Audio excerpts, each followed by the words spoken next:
You're listening to the Mind Your Business podcast, episode number 48. Today, we're going to talk all about how to overcome overwhelm. So, stay tuned. Hi, I'm James Wedmore, and I've built a 7-figure internet business that offers the financial freedom to do what I want, when I want. And I'm the first to say that hard work and hustle are not essential ingredients for your success. So, how do you build a thriving business from the inside out? This is the Mind Your Business podcast, featuring myself and co-host Phoebe Mroczek. All right, well, hello, listeners. I'm James Wedmore. I'm Phoebe Mroczek. And welcome to the Mind Your Business podcast, where we talk about the mental game, the mental roller coasters of being an entrepreneur. And let me tell you, overwhelm is something that I think we all face, most of us on a weekly, sometimes daily basis. Wouldn't you agree there, Phoebe? I definitely would. This is an exciting topic because I think just as we were going through like the pre-show, talking about what we wanted to discuss in this episode, all of these things are very relevant for me, especially. I think everybody, but I'm excited to talk about this one. Well, yeah, and if you've been listening to the podcast for a while, then most of our listeners, thank you, by the way, if you have been listening, know that we just launched a brand new program, Business by Design. And one of the things that we always do is have a exit survey for those who decided not to enroll. And yeah, I've been taking the time to go through each and every one of those answers. And it always comes down to, one of two things. It's money or time. And all the time ones, people really were describing overwhelm. Like, I've got so much on my plate right now. I've got all these other things I'm doing. I was too busy to even finish the free series. And, I get it. Like, I hear it loud and clear. And I think, one of the things that, we try and address this as best as we can as an objection. And so we're going to share with you 5 tips for overcoming overwhelm in your business and in your life. But one of the things that I want to offer first, before we even dive into, well, what the heck is this thing called overwhelm, is that, we did a whole series of episodes, right, called the Time Chronicles. If you haven't listened to those, it's definitely worth your time because those are fantastic to listen to. And this kind of overlaps that a little bit. But we want to be very mindful when we say, I don't have the time, for a few reasons. One is like you're creating your reality and you're living into this story. But the second thing is it's not really true. And we want to be very careful about that we're just walking around saying, I don't have the time, I don't have the time, I don't have the time. We also want to be mindful that when others tell us they don't have the time, that's not an accurate statement as well. That it's really more accurate to say, I'm choosing not to spend my time on this because there are other things that I would rather spend my time on. Does that make sense? Yeah, I love that. So I know that this kind of relates back to this episode. One of our listener questions, it was a mom talking about how she had so many different things. And we specifically went back and addressed that and talked about how I choose this because I choose to be doing this. And I think that's kind of what we're talking about here, isn't it? Yeah. We all have time in our day for the things that are important to us. I mean, I like to use very simplistic analogies to prove a point. So like we have enough time to eat food and go to the bathroom every day. Mm-hmm. We have time to brush our teeth and get dressed. So we do the things that are essential and we do the things that we feel are important.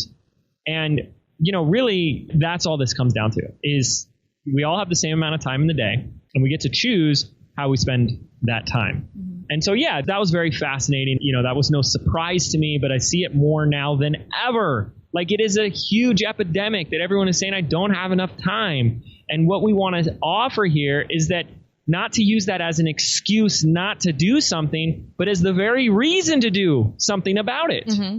It's like, to use another crude example, it'd be like saying, I don't have the time to take a time management course. I don't have the time to learn how to be more productive. Like those are very like crazy things, statements. And a lot of times that's what ends up happening. So we wanted to address this. We wanted to be able to help anybody who's having an experience of overwhelm. So we have to start at the beginning and really ask the question, well, what the heck is overwhelm? Very good question. First of all, it's something we kind of declare. Like we have these experiences and then we just say, I'm overwhelmed. Mm-hmm. And so like if I was going to be a videographer or a documentarian and I went to your house with a camera, how do I describe or how do I film or capture overwhelm? Like it doesn't itself have an action.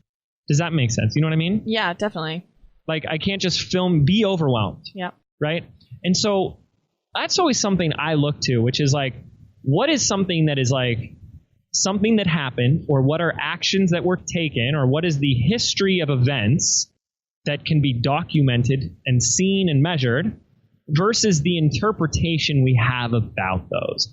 And I really want to offer that that's all overwhelm is it's a choice that we make about an interpretation of what our life is like in this moment or what it has been like. And so we're choosing overwhelm. And we're usually choosing overwhelm because we have this experience of looking at the to-do list or looking at what needs to be done and then looking at how much time we have to do it. Mm-hmm. And when we realize I've got 10 hours of work to do and 1 hour to do it, overwhelm, right? So we really want to offer that it is a choice, interpretation of what has happened or what is your current reality. But the most important thing we want to get across, they're like, yeah, but James, but I feel this way. And we say, I know, I get it. We've all been there. I feel overwhelmed too. Mm-hmm. We're human. But I really do believe, and I think if you became super aware of this as well, you would agree that we are completely useless in overwhelm. Like if overwhelm is this state, like if overwhelm was like a jacket you put on and you're like, ooh, I'm wearing overwhelm today, you can't function in overwhelm. Like that's the ironic part about this is that we tend to feel overwhelmed when there's too much on the to-do list and not enough time, but feeling overwhelmed really leaves us feeling powerless. It leaves us out of action. And that's extremely important, that it doesn't really motivate us to get more done or to move faster or be productive.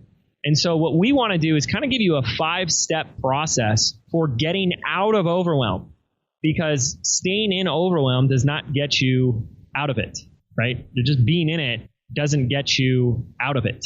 So the first step is really get you out of this experience and feeling overwhelmed so you can get back to doing what you got to do. Mm-hmm. Okay.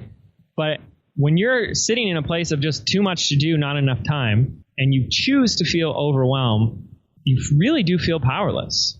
And the last thing I want to offer, and it's not to beat you up at all, it's really not, but I do want to throw this out there, is that if you're feeling overwhelmed, especially on a consistent basis, we have to really consider that we're not doing something right, that something is missing, that there should be an easier way, that maybe we're putting too much on our plate, that we feel that we have to do too much ourselves, that it has to be perfect, that it has to be the best thing, and you have to do all this stuff. We have to justify our self-worth and prove our value and say, look at me, world, I am stressed and overwhelmed because I'm doing all this stuff.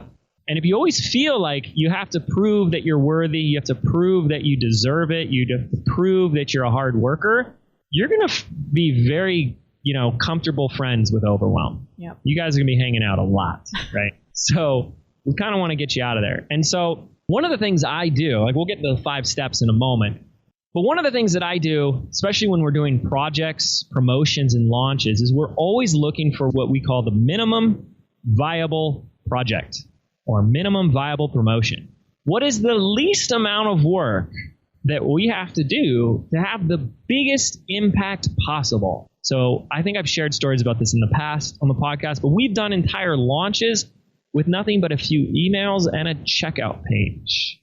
And you get overwhelmed when you start saying, I got to add this and I got to do that and we got to complicate it. And I'm sitting here on this podcast saying, why? At what cost? Because if it just puts you in overwhelm, that's going to leave you feeling pretty powerless, in my opinion. Right, because I think this goes back to like perfectionism, like making sure that everything is perfect before you launch it. And I know, when I look at the times when I do get overwhelmed, I think it goes completely back into my head where I'm like, why am I not being, like, what am I not doing that maybe to like structure my time a bit better, or how I should be more efficient. And so it's all these should. And then I'm just sent into a spiral of like, okay, now I'm in my head. Now I have a million things to do and I can't seem to work through, I guess, maybe the mental stuff before I get into what I actually need to get done. Yeah, there really is no action or results produced in a state of overwhelm. Right. So we have to get you out. So here are the 5 quick and easy steps to overcoming overwhelm. Phoebe? So the first one is to acknowledge that this is a choice and that you have chosen to feel this way. Yeah, that's hard, right? Because you feel like something has been done to you. Like the world has put all this responsibility and all these things on you. And we're not saying that you don't have to do these things, but the feeling of overwhelm is an interpretation that you are choosing to take on when you have this experience. When you look to, oh my gosh, I got to do 55,000 things today and I only have 3 hours to do it. Mm-hmm. That is a choice. It's the same concept of when someone says something like, I have to do this webinar today. And then you can reframe it and say, I get to do this webinar today. It's realizing that yes, maybe you have to do these things and you have to get all this job done and you have to do these things that you have committed yourself to and you've said you're going to do it, so you're going to do it. But you get to choose whether this is something you feel overwhelmed or not.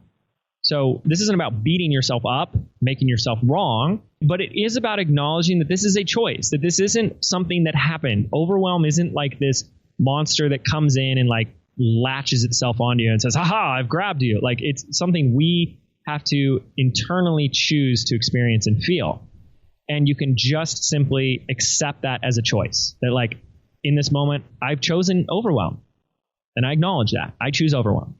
Right? And I think accepting it, there's the whole what we resist persists concept. And in this moment, when we just accept it, we can at least be like, hey, this is where I'm at, and accept it, acknowledge it, and love yourself for it. That's step 1. If you can do that, that is the first step of getting out of it, is not trying to resist it, not trying to get more work done and say, let me just power down. See, that's why we hate this whole hustle thing, is because when people get stuck in this overwhelm, they try and just jam the square peg in the round hole. They try and put their nose to the grindstone and just work harder. And that just produces more overwhelm.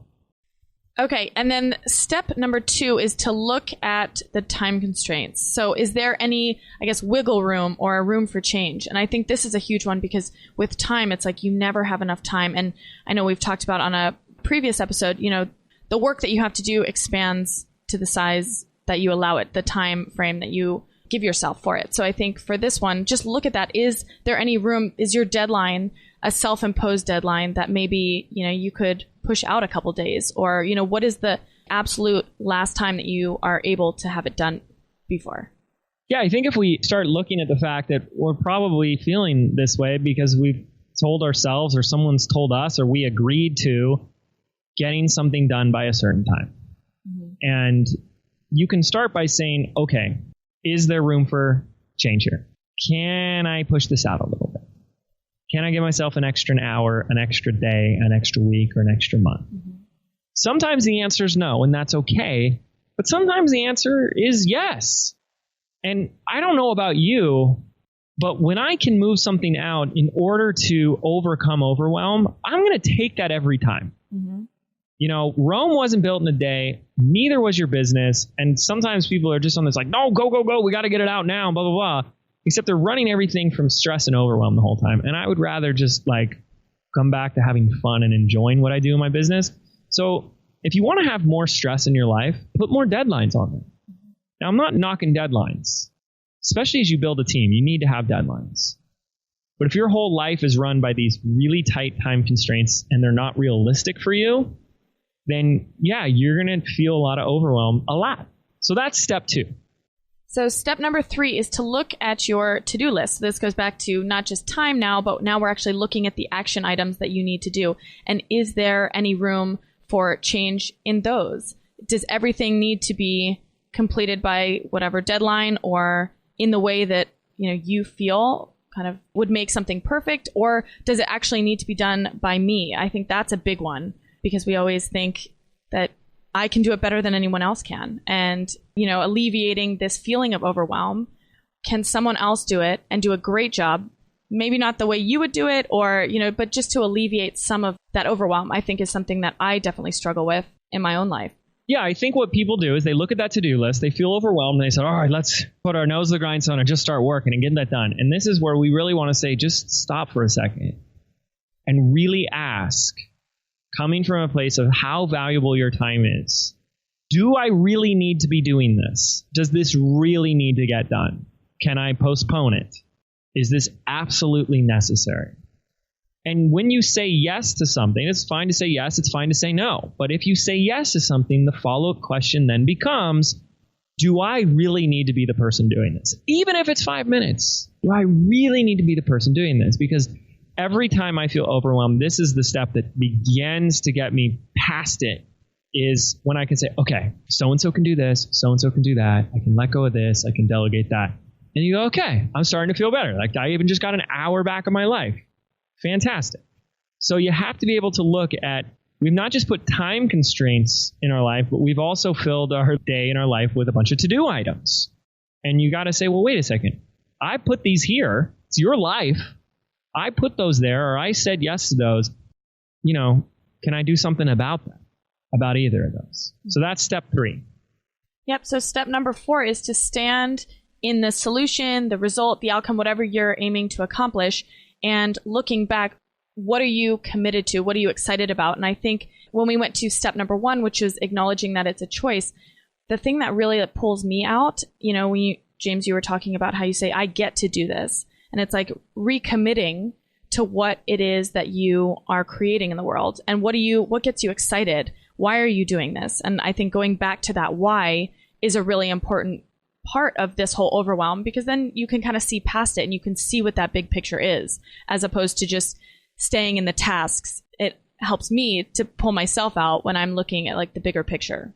Absolutely. So remember, you can't create in overwhelm. Mm-hmm. It's impossible. You can't feel overwhelmed and be productive at the same time. It's just like how you can't have a positive thought and a negative thought at the same time. One will always cancel out the other. So after we've accepted and acknowledged that this is a choice that we make, I choose to feel overwhelmed. Hey, that's the choice I made. I accept it. Great. You look to your time constraints and you look to your to-do list. You look for any space, any wiggle room where you can start to get a little bit of that freedom back, a little bit more of that. Okay, here's some time. Here's some freedom. And then it's, okay, what am I committed to? Why have I put all these things on my to-do list? What am I up to right now? That's the ultimate way out, is you got to understand that this is what ultimately got you into overwhelm, right? Because you got really excited about a project or a promotion or something that you're working on. Usually you realize there's all these things that has to get done.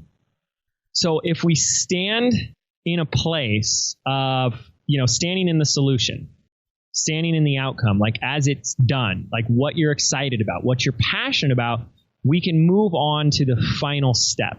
So step 4 is really identifying, again, declaring what it is that you're up to, like what you're creating. Right. And then step number 5 is to really figure out what your next action is. And I think when we start to look at, I'm overwhelmed and you start to feel this way, I always get a little bit fuzzy on what do I need to do next. And so asking yourself, what is the one thing that can kind of pull me out of this? And I think we've talked about the book, The One Thing, so many times on the podcast, but this is, looking at the one thing that can kind of help you move forward and make, a couple steps forward towards whatever that goal that you're creating is. Yes. So again, if we try and get out of overwhelm from a place of overwhelm, we're trying to ask questions like, how do I feel less overwhelmed? Or how do I not feel so stressed? Or gosh, I just feel this way, and how do I stop it? But when we can actually recommit to the goals and results and remind ourselves what we're up to, standing in that place, we can ask that question. Like if it's, what are you committed to? What is the result or outcome? It's like $100,000 webinar. Okay, awesome. Then the step 5 would become, so what is my next required action? What is the next thing I need to do? Or to use the ask question, what's the one thing that I could do that such by in doing it, everything else would be easier and unnecessary? Standing in the place of, that's my goal, 100K webinar. What do I need to do next? What's the next thing? What's the most important thing I can do that will have the biggest impact or the most impact on achieving the outcome that I'm going after. Mm-hmm. Okay. So that's it. 5 simple steps to get you out of overwhelm. Now, the first thing, again, is that we're pretty useless in overwhelm. Yet it's something that plagues most, if not all, entrepreneurs at one point or another. So when you find yourself in this is an opportunity, like, they say, like, what do you do when you fall off the horse? You get back on. Overwhelm is usually a time where we have been knocked off the friggin' horse. And so this is how you get back on. Number 1, you acknowledge that this is a choice, that I choose overwhelm, that this is an interpretation of a lot on my to-do list and a very little amount of time. That's all just, because even the word a lot and a little are just interpretations. They're just descriptions. It's all relative anyways, right? That's step number 1, is just to acknowledge it as a choice. And then step number 2 is start to look at, can we remove deadlines? Can I extend a deadline? Do I really have to get this done by today or by tomorrow? And really taking a hard look at that. And then number 3, look to the to-do list. Really take a hard look. Does this really need to get done? And does it really need to get done by me? This is why we have episodes on delegating and outsourcing to help with this epidemic of overwhelm. And then step number 4 is recommit to the result, solution, or outcome that you're up to creating in your life. And standing in that place, number 5, you want to ask that question. What is just the next thing I need to do? What's that next action that I can take that will have the biggest impact in getting me closer to my goal or outcome? So those are the 5 steps. And I truly hope that helps, because, one of the things about being an entrepreneur is that desire we all have to create more of an experience of freedom in our lives, the freedom to work when we want, the freedom to have the time that we want. And the ironic part is that for a lot of us, especially as we're in that business startup phase, you feel like the very thing that was supposed to give you access to freedom is the thing that is most taking it away from you. And I want to remind you that part of being an entrepreneur, and this is what we love about it, is that it's your life, it's your business, and you get to choose where you spend your time and your energy. So I hope this helps, because it's very normal and it's very common to have this experience of overwhelm.